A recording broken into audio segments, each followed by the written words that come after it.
حور بهشتی آنقدر زیبا و مقبول هست که رسول الله صلی الله علیه و آله میفرماید اگر یک قطره آب دهنش به دریاهای این دنیا بیفته تمام دریاها حاصل میشه. حالا دیگه این مثل زنان آوری نیست که من در از خواهرای پاکدامن ناراض نشن دهن بوی نسوار بده یا بوی چیلی و تنباکو قیلون بده. آب دهنش یک قطره در دریای دنیا بیفته دریا حاصل بر شیرین میشه.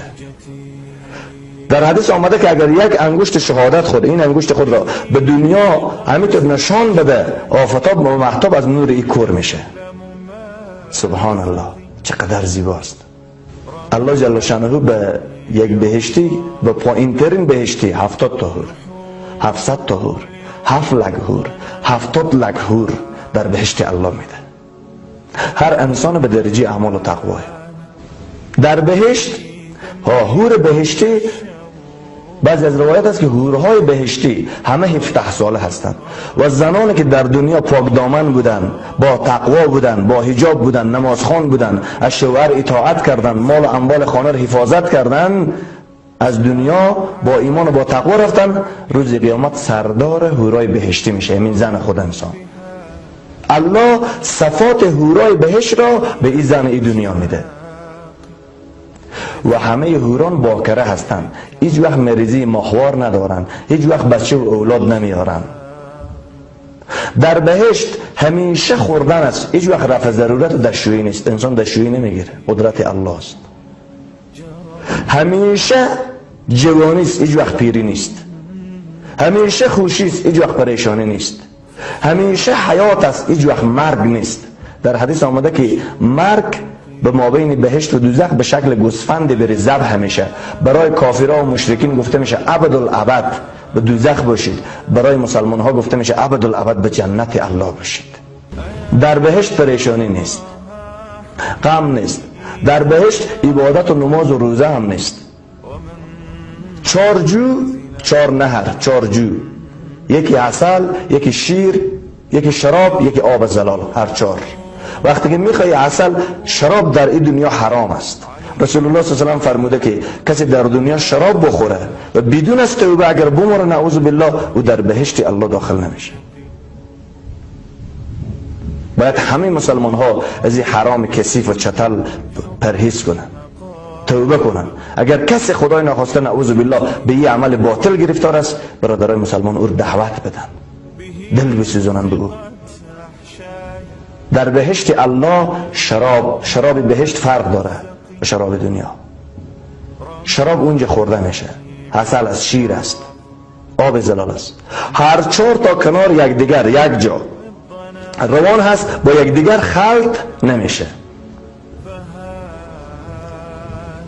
وقتی که میخواهی که شراب بخوری همین تو اشاره میکنی خودی میای لازم نیست که تو بری. سبحان الله 2 صفت مونده که او رو نگفتم. 5 صفت از پیامبرا بود صفات و کیفیت بهشت و 2 صفت از همه مهمتر است. از همه صفات بهشت اون 2 صفت مهمتر است. او رو به اخیر انشاءالله میگم بیننده باشید. در حدیث آمده که چند طبقه هست جنت الله مثل ساختمان‌های دنیاست؟ نه کلا 70,000مین طبقه هست بهشت الله. 70,000مین طبقه در حدیث آمده رسول الله صلی الله علیه و آله میفرماید 70,000مین طبقه. سبحان الله چقدر جای زیبا. در بهشت نه آفتاب است نه مهتاب. روشنایی بهشت مثل نماز دیگر که غروب کنه مثال داده شده حدیث. بدون از آفتاب و مهتاب چیز بهشت الله روشنایی است روشن است. میگن یک بهشتی خود پهلو میگردونه بهشت الله زیاد خوشبویی میشه. ببخشید یک بهشتی میبینه که بسیار خوشبویی شد داخل بهشت. از ملائکه پرسان میکنن چرا بهشت خوشبویی شد؟ میگه یک بهشتی خود پهلو گشتن از یک پهلو به دیگه پهلو کرد. بهشت خوشبو شد. میگه من خود حالا میگردم چرا خوشبو نمیشه؟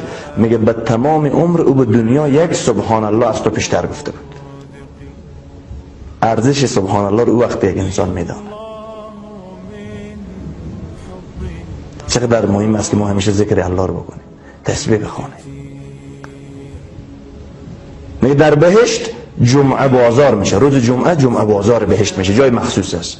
همه بهشتی ها در جمعه بازار بهشت جمع میشن. سبحان الله.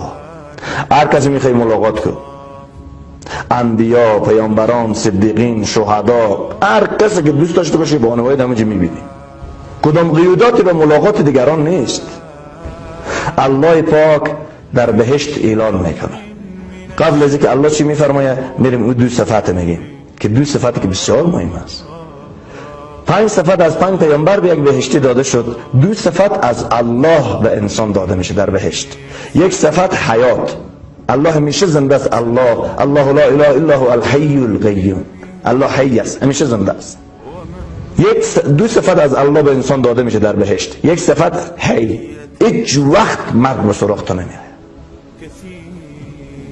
صفت دوم هر چی اراده کنی پیش تو حاضر میشه. مثال میدم، همینجا نشسته دوست داره که جلوی رو تو یک رزینه باشه، یک راپله باشه، 20 زینه داشته باشه، به سر 20 زینه 20 درخت باشه، به سر 20 درخت 20 رنگ باشه، هر درخت 20 رقم میوه داشته باشه، هر میوه 20 رقم مزه داشته باشه. به آن واحد هم که اراده کنی ای آماده میشه. سبحان الله. هر چی اراده کنی هم حاضر میشه. صفات دیگر هم در بهشت، آنقدر صفاتهای زیبا هست در مورد حوران بهشت که از طریق رسانه نمیشه تعریف بشه. و وقتی شما میخواستیم از علما پرسان کنیم بگیم تعریف بهشت و حوران بهشت از ترجمه سوره واقعه و سوره الرحمن و سوره های دیگر که در قرآن کریم آمده بریم بکن. بعضی از دوستان همیشه میگن مولا همیشه از دوزخ میگه، همیشه از دوزخ میگه، همیشه مارا ریاله میده به سر ما، همیشه گشت مار، همیشه. بهشت خیلی تعریف زیبا داره. بهشت زندگی طیبه همیشگی است. حور بهشتی وقتی که عروق میزنه دهنی بوی مشک میده، به هر قدمش یک لک ناز میکنه. در حدیث آمده انسان‌هایی که در دنیا نماز نوافل زیاد میکنن، ذکر الله زیاد میکنن، روزه نفلی زیاد میگیرن، روزانه بهشت خود را برای آنها آرایش میکنه، آماده میسازه. انسان‌هایی که از فساد اخلاقی اجتناب میکنن، حوران بهشت به درجه به اینها خود را مزین میکنه، آماده میسازه. و بعد از این روز جمعه در جمعه بازار بهشت الله اعلان میکنه، سلام میکنه بهشتیار. الله متعال اعلان میکنه که از شما راضی شدم، هیچ وقت ناراض نمیشم. سبحان الله. به این اعلان چندین هزار سال اینا بیوش میشن از خوشحالی. الله متعال جل شانه از پشت 70,000 پرده لقای خود را مشرف میکنه، به انسان ها نشان میده. 70,000 سال انسان ها بیوش میفتن، یاد اینا از حور و شراب و غلمان و زیبایی و مشک و عنبر بهشت میره. میگن یا الله یک بار دیگر لقای خود را نشاندی، یک بار دیگر لقای خود را نشاندی، یک بار دیگر لقای خود را نشاندی. چقدر زیبا، چقدر الله ما رو دوست داره. واقعا الله ما خیلی دوست داره. واقعا ما لیاقتی دوستی الله رو نداریم. واقعا ما ضعیف و ناز و پاس هستیم، بی‌ادب هستیم در مقابل همه نعمت‌های خوبی الله. یک چشمت را به چند لک دلار میدی، یک گوشت را، دستت را، پایت را. اگر کسی بخواد 10 دقیقه زبانت را، دهنت را، بینیت را محکم بسته کنه، نفس تو بند شه، تو فریاد میزنی که من رو آزاد کن. بگه نه تو رو آزاد نمیکنم، ریاست جمهوری رو به تو میدم، قبول میکنی؟ نه من رو آزاد کن، دهن من رو باز کن. اگه بگه پارلمان رو به تو میدم، تو قبول نمیکنی، میگه دهان من رو آزاد کن که میترقم، انفجار میکنم. کیفیت شکر 10 دقیقه نفس کشیدن زمان میدونه که 15 دقیقه دهن تو یک کسی محکم بگیره، بسته کنه. دین به ما مفت آماده، دست و پا و چشم و زبان به ما مفت آمده. ما که قیمت پیاله و لپتاپ و موبایل و کامپیوتر و ترمز چای و قاب بوری برنج و موتر و آهن را میشناسین، اگر شکست ناراض میشیم، پریشان میشیم، غمگین میشیم، اما دین که میشکنه پریشان نمیشیم. چقدر نمازها به خانه ها میشکنه.